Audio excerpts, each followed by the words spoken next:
अस्सलामुअलैकुम वरहमतुल्लाहि वबरकातुह। मोहतरम भाइयों, बुज़ुर्गों, दोस्तों, सऊदी गवर्नमेंट तबलीगी जमात से क्यों डरी हुई है? अब मसला सिर्फ़ तबलीगी जमात का नहीं है, बल्कि ऐसे 300 वहाँ के बड़े बड़े उलामा, मसाजिद के अइम्मा, जिनको मिंबरों से खींच के जेल की सलाखों में डाला गया। मेरा एक बयान है उस उन्वान के ऊपर, जो आज से कुछ साल पहले एक इमाम साहब जुमे का खुतबा दे रहे थे। वो वीडियो पूरी दुनिया में वायरल हुआ था कि पुलिस वाले, जो सिक्योरिटी गार्ड वाले रहते हैं, वो उनके मिंबर तक पहुँचे, वहाँ से उनको खींच के निकाल के लाया गया, उनको जेल की सलाखों के पीछे डाला गया। अभी तक उनका कोई पता नहीं है।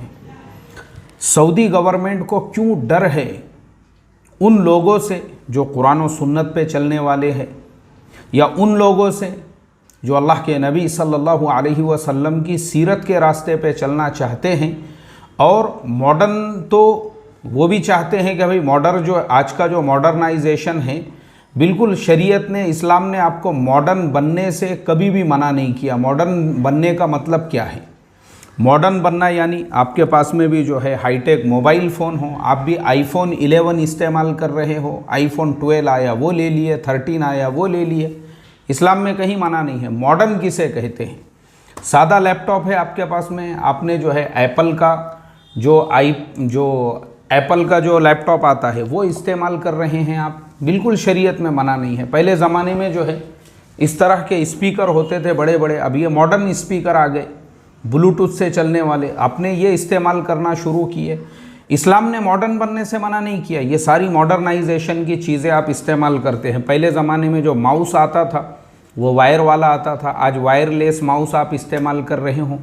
इस्लाम ने आपको मॉडर्न बनने से मना नहीं किया। बिल्कुल आपने जो आज की जितनी भी मॉडर्न टेक्नोलॉजीज़ है उसको इस्तेमाल करना चाहिए। बल्कि यहाँ तो मेरे पास में किताब है जिसके अंदर ये अमेज़ॉन कंपनी की, नेशनल ज्योग्राफिक वालों ने इसको, उनकी ये किताब है जो अमेज़ॉन पे मिलती है, कि जो 1001 inventions and awesome facts from Muslim civilisation, मुसलमानों के दौरे हुकूमत में 1001 जो नए इन्वेंशन हुए। इन्वेंशन किसे कहते हैं? किसी भी मॉडर्न टेक्नोलॉजी को इन्वेंशन कहते हैं।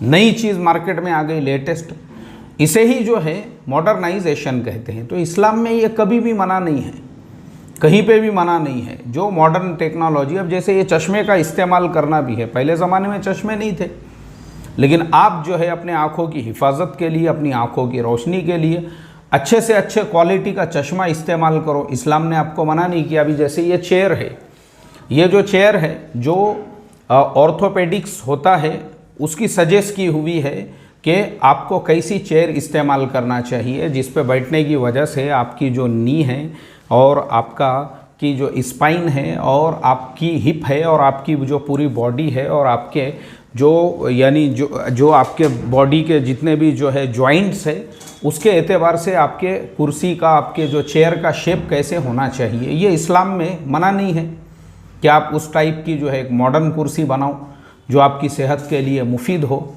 लेकिन यहाँ पे प्रॉब्लम ऐसा है, हमारी जो मेंटालिटी है, हमने मॉडर्नाइजेशन किसे समझा है कि अगर हम नंगे बन गए तो मतलब हम मॉडर्न बन गए।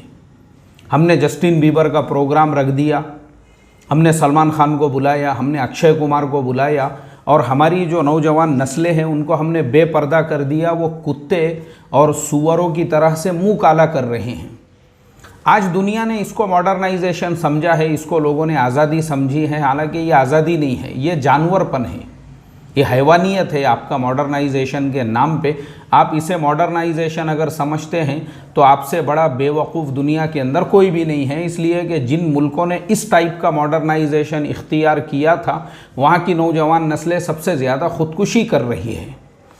ये हमारा प्रॉब्लम है। तो आज हम इस केस को टेक्निकल एनालिसिस करेंगे कि वो उलामा, जिन लोगों ने सऊदी गवर्नमेंट से ये कहा भाई मॉडर्न टेक्नोलॉजीज़ को आप इस्तेमाल करो, नई नई जो टेक्नोलॉजीज़ आ रही है, आईफोन 11 की जगह आईफोन 13 इस्तेमाल कीजिए।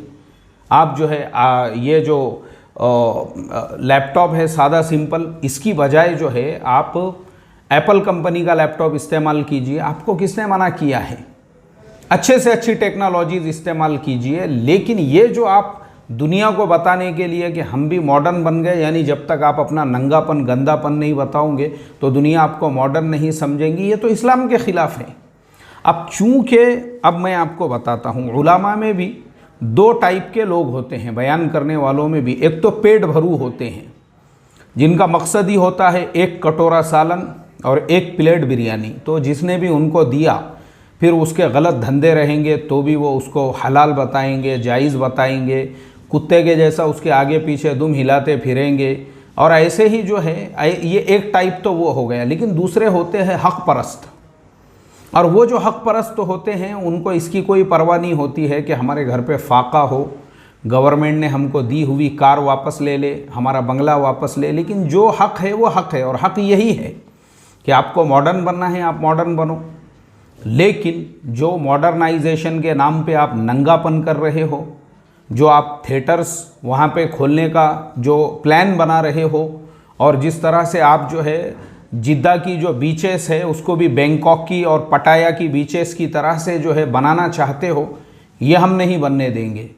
ये जब वहाँ के उलामा ने फ़ैसला लिया तो फिर क्या हो गया, गवर्नमेंट उनकी मुखालिफ हो गई कि तुम हुकूमत के ख़िलाफ़ हो। क्योंकि हमारे भारत देश का जो सिस्टम काम करता है, हमारा जो दस्तूर है, हमारा जो कॉन्स्टिट्यूशन है, डॉक्टर बाबा साहेब अम्बेडकर, और हमारे देश की आज़ादी के बाद जो उसके अंदर हमारे जो आर्टिकल्स लिखे हुए हैं, उसके अंदर हमको हर तरह का फ्रीडम है, फ्रीडम ऑफ स्पीच है, और इसी तरह से हमको रंग भेद, नस्ल और कलर और मज़हब के एतबार से भी पूरा फ्रीडम है।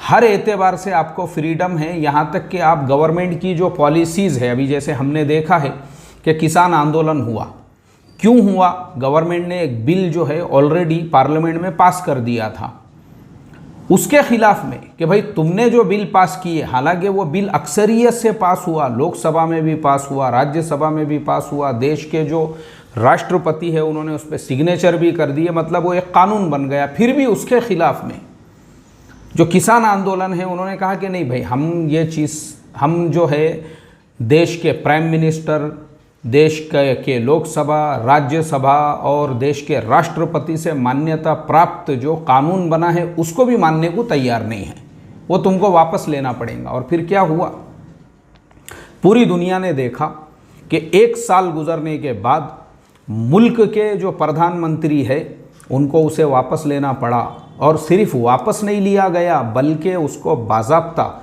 जिस तरीक़े से वो बिल बना था उसी तरतीब से उसको लोकसभा, राज्यसभा के अंदर उसको ख़त्म करने का भी बिल पास किया गया। और वो सब पास होने के बाद फिर वो किसान लोगों ने अपना बोरिया बिस्तर वहाँ से समेटा और उसके बाद वो अपने घरों की तरफ रवाना हुए। ये सिस्टम है हमारे देश का कि आपको कोई भी पॉलिसी अगर कानून में या किसी भी तरह से जो है, जैसे आप जिस स्टेट में रहते हो, आप उसके ख़िलाफ़ में बोल सकते हो कि भाई मैं इससे राज़ी नहीं हूँ, या उसके अगेंस्ट में बहुत सारे आपने देखे होंगे लोग उपोषण पे बैठते हैं। हमारे यहाँ पे ये हमारा कॉन्स्टिट्यूशन है, तो इसीलिए इसे जो है हमारे जो देश है, इस देश को कहा जाता है, इसे कहा जाता है लोकतंत्र, यानी पब्लिक की हुकूमत।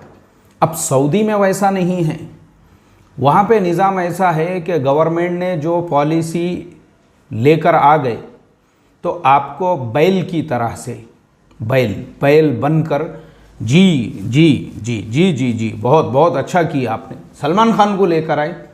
सलमान को क्यों लेकर आए यार? आपने टॉम क्रूज़ को लेकर आना था, ब्रॉड पीट को लेकर आना था, आपने जैकलिन को लेकर आ गए श्रीलंका की। उससे अच्छा तो ये था कि आप एंजेलिना जोली या फिर मैडोना को लेकर आ जाते, या फिर उसके साथ में जो है बराबर कॉम्बिनेशन दिख रहा नहीं, ऐसा बोलने वाले वहाँ पे चाहिए। यानी गवर्नमेंट ने अगर एक की है तो आपने उसके आगे 4 बोलना चाहिए। तो ऐसे जो गवर्नमेंट के पालतू कुत्ते हैं, एक कटोरा सालन या एक प्लेट बिरयानी वाले कुत्तों के जैसा पीछे पीछे फिरने वाले, उनको वैसे लोग चाहिए। गवर्नमेंट की पॉलिसी की मुखालिफत आप बिल्कुल नहीं कर सकते हैं। लेकिन जहाँ पे जो हक़ परस्त है कि भाई आप चाहे जैकलिन को लेकर आओ या वहाँ पे किसी को भी लेकर आ रहे हो और आप गाने का कंसर्ट वहाँ पे कर रहे हो, और वहाँ पे ये तो कुरान और हदीस और शरीयत के ख़िलाफ़ है। तो अब जो है ना, वो तमाम लोगों ने भी उसकी मुखालिफत करना चाहिए। जो लाल कोमड़े यूट्यूब पे बहुत सारों के वीडियोस आप देखेंगे जो ज़रा ज़रा सी बातों पर कुफ्र, शिरक, बिदत, हराम, नाजायज़ और ये कब्र परस्त और ये दरगाह परस्त और ये ऐसे परस्त और देवबंदी ऐसे और बरेलवी वैसे और इनके उलामा ऐसे और मौलाना तारिक जमील वैसे और मौलाना साद साहब ऐसे और इनके बयानात वैसे और अशरफ अली थानवी रहमतुल्लाह अलैह की किताब में ऐसा और रशीद गंगोही की नऊज़ बिल्लाह किताब में ऐसा ऐसा हमारे बड़ों के इतने बेअदबी से नाम लेकर जो उनके पोस्टमार्टम, उनको लगता था हम इनके पोस्टमार्टम कर रहे हैं, वैसे जो एक कटोरा सालन और एक प्लेट बिरयानी वाले मुल्ले है और ख़तीब है, तो उनकी ज़ुबानों पे अब क्यों ताले लग गए हुए हैं? इसके ख़िलाफ़ भी बयान दो। ये सारी चीज़ें हैं, क्योंकि मैं आपको गारंटीड बोलता हूँ आगे चल के जिद्दा की जो बीचेस है ना, जो वहाँ के समंदर की, वो पट्टाया की बीचेस बनने ही वाली है।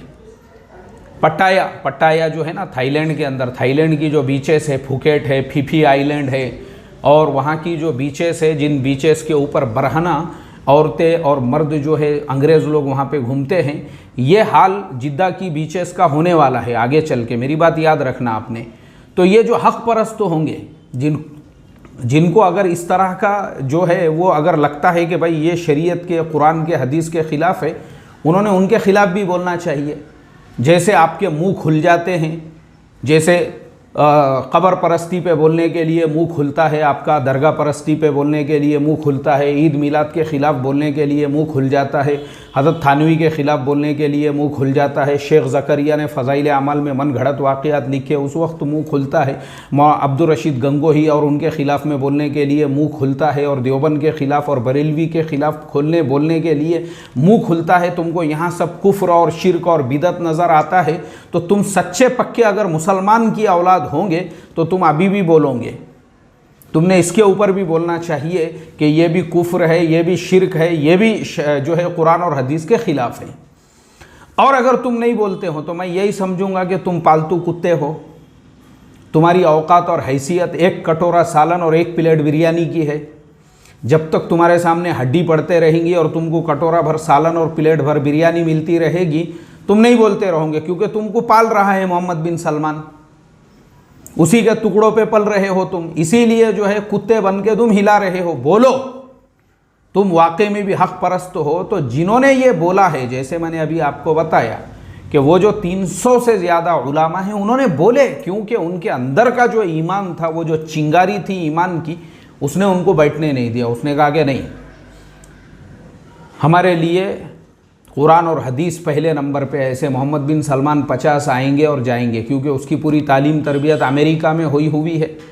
तो वो वही चाहता है, जैसे मियामी शहर के अंदर नंगेपन का माहौल है, मियामी की जो बीचेस है और जहाँ पे पूरी बकरियाँ और बोकुड़ जो है नंगे घूमते रहते हैं, उसको जिद्दा के बीचेस को भी वैसा ही बनाना है। उसने वहाँ देख के आया ना भाई, पढ़ के आया वो वहीं पर। उसकी पूरी तालीम तरबियत ज़िंदगी जो है अमेरिका में गुजरी हुई है। वो चाहता है कि मैं मियामी जो है जिद्दा को दूसरा मियामी बनाऊँ। लॉस वेगास, क्या है वो, लॉस वेगास, क्या लास वेगास जो गाँव का नाम है, वहाँ पे जिस तरीके के कसिनो बने हुए हैं और वहाँ पे जिस तरह से जो है शराब खाने, जुए खाने बने हुए हैं, वैसा वो नाउमी कोई शहर बन रहा है, उसको भी इसी तरह से डेवलप करना चाहते हैं। ये उसका प्लान है। तो जो हक़ परस्त उलामा थे, उनको ये बर्दाश्त नहीं है। तबलीग के ख़िलाफ़ जो मैंने बताया, तबलीग पे पाबंदी तो इन्होंने 40 साल पहले ही लगाई हुई है, लेकिन इनको जब पता चला कि भाई हमारी पाबंदी के बावजूद भी खुफिया तौर पे तो काम चालू है, 2 लोग 4 लोग, क्योंकि इनके बाप का तो डर है नहीं ना, क्योंकि मोहम्मद बिन सलमान की हुकूमत तो जाने वाली है अभी थोड़े दिनों में। आप देखना, अभी मुझे किसी ने कमेंट किया था, बोले आप ज़्यादा बोलो मत, बोले मोहम्मद बिन सलमान के और उनके ख़िलाफ़ में अगर आप ज़्यादा बोलोगे ना तो फिर आपका जो है वीज़ा परमानेंटली कैंसिल कर दिया जाएगा, ना आप हज के लिए आ सकते ना उम्रे के लिए आ सकते। ऐसा नहीं होगा इंशाअल्लाह, मुझे यकीन है अल्लाह की ज़ात पर। इंशाअल्लाह अगर मैं ज़िंदा रहा तो इंशाअल्लाह कभी मेरा उम्रा और हज का जो है ना कैंसिल नहीं होगा वीज़े का, क्योंकि इन्होंने अगर मेरा कैंसिल भी किए तो अल्लाह ताला ऐसी हुकूमतों को वहाँ पे, इनकी हुकूमतों का तख्ता पलट करके ऐसी हुकूमतों को कायम करेंगे जो प्राइवेट जेट भेजकर इंडिया मुझे जो है हज और उम्रे के लिए बुलाएंगे। ये होने वाला है, आप याद रखो मेरी की बातें जो है लिख कर, नहीं तो भाई अगर ज़िंदा रहा तो क्योंकि इनके बाप का थोड़ी ठेका लेके रखा है इन्होंने कि ये हमारा वीज़ा रिजेक्ट कर देंगे, बोले आपको हज और उम्रे के लिए नहीं आने देंगे और आपका जो है परमानेंटली ये कर देंगे। इनके बाप की हुकूमत है, अगर ये करेंगे इस तरीके से अच्छी बात है, तो अल्लाह ताला इनके ख़ुद के हुकूमतों को जो है ना पूरा इनका सुपड़ा साफ़ कर देगा और फिर ऐसे लोगों को लेकर आएगा, फिर ऐसी कौमों को अल्लाह लेकर आएगा जो इंशाअल्लाह हमारे लिए प्राइवेट जेट भेज कर देंगे इंडिया को और बोलेंगे चलिए मुफ्ती अकबर हाशमी साहब को लेकर आइए उम्रा कराने के लिए और हज कराने के लिए। इनकी हमको डर नहीं है इनका, क्योंकि हमारा यकीन और ईमान अल्लाह की ज़ात पर है। हम जो ये बोल रहे हैं कोई अपनी भड़ास, अपनी दुश्मनी निकालने के लिए नहीं, बल्कि हम इसलिए क्योंकि हमको मोहब्बत है उस सरज़मीन से। वो हमारे नबी सल्लल्लाहु अलैहि वसल्लम की सरज़मीन है, अम्बिया की सरज़मीन है, वो सहाबा इकराम की सरज़मीन है वो। और वहाँ पे इस तरीके से कुरान और हदीस को पामाल किया जा रहा है और फिर भी अगर कोई खामोश बैठे हैं तो ये अफसोस की बात है हमारे लिए। तो हाँ, बता मैं यही रहा था कि उनको हर उससे एलर्जी है जो उनकी पॉलिसीज़ की, क्योंकि वो पूरे मुल्क को नंगेपन पे खड़ा करना चाहते हैं, लेकिन ऐसा होगा नहीं इंशाअल्लाह। अल्लाह वहीं से कुछ लोगों को ऐसे खड़ा करेगा जो दोबारा से उस मुल्क को वैसा नमूना बनाएंगे जैसे सहाबा इकराम के ज़माने में था, और ऐसा होकर रहेगा। अल्लाह हम तमाम को जो है खुसूसी दुआएं करने वाला बनाए वहाँ के हालात के लिए। अस्सलामु अलैकुम वरहमतुल्लाहि व बरकातुहू।